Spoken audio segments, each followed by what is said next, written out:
Alright guys, welcome back to Frugal Homestead, and today I want to show you this new kiln I just built trying to dry firewood. So, the first thing you need to know is I got this idea by watching videos with guys that turn bowls, and they need to remove moisture but at a controlled level, whereas with firewood we just need it to dry.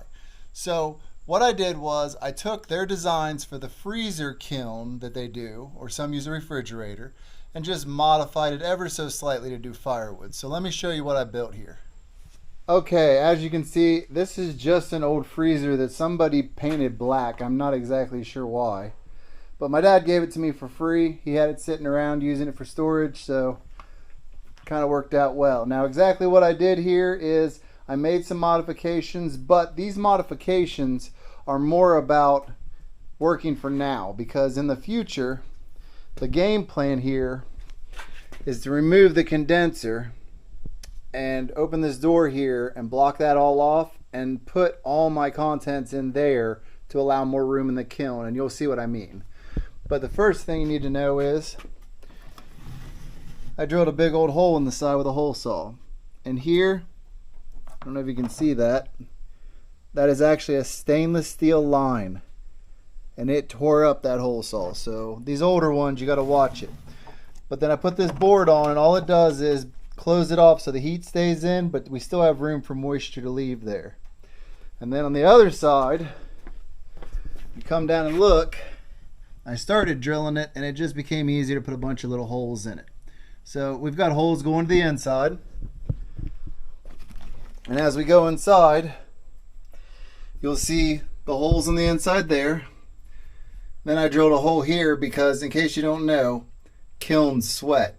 So they will pull moisture down on this and then it can go out there. That is just, you do not want it staying in there because it will just add to the moisture in there and make it so it won't come out. Now, I just ran my cords in here right now. And the reason for that is, like I said, I plan on cutting that out and using that whole box there to put these inside of. And that'll give me this entire space to fill with wood. Now that is a terrarium bulb, 75 watt. You use those in aquariums and stuff. It doesn't necessarily put out any real light. It puts out heat. Now it does kind of glow red a little bit when it's on, but basically it doesn't put out light. And then just the smallest fan I could find. I have some USB ones I'm going to play with later because I do plan on running this entire kiln later off of solar, but this is just the testing phase.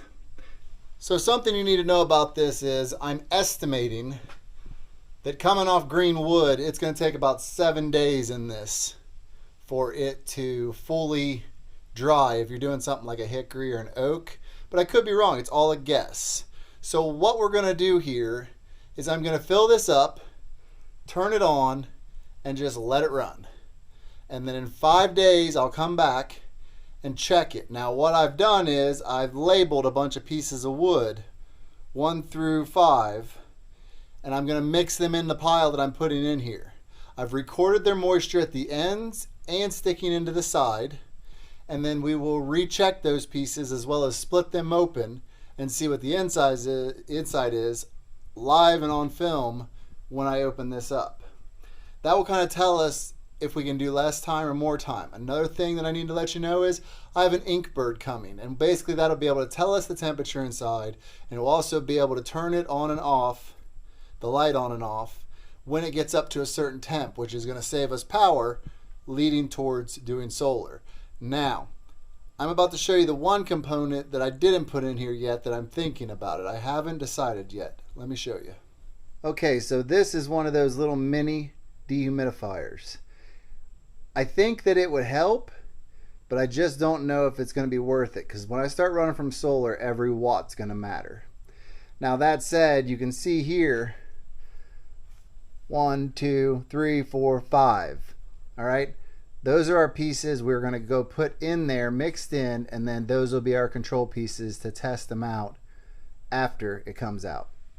Alright guys, so everything is on, fans going. As you can see, that red glow on the front, that thing's getting hot fast.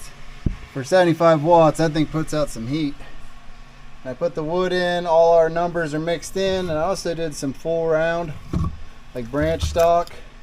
That's really heavy, that's hickory. So we'll also be able to bust those. I know some people are going to ask about those. Now, I'm still not convinced on which way to put the wood in. I kind of think this way might be better, but I think I'll get less in that way. But this thing's getting hot fast, guys. And I went and put this stupid little old thermometer I had laying around on there. And my plan is that hopefully it'll push up by 120. We'll keep an eye on it. And like I said, I got the Inkbird coming, so we'll have readouts in the future. So that's it, guys. I'd love to hear from you down in the comments. Ideas for upgrades, ideas to make this better.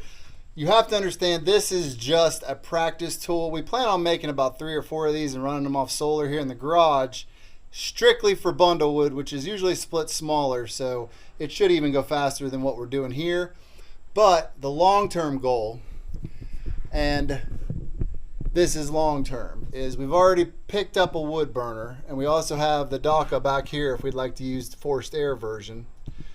But the plan is to build a kiln that can get super hot, an outdoor fireplace type kiln where the wood burner heats it, no electric other than solar powered fans is needed.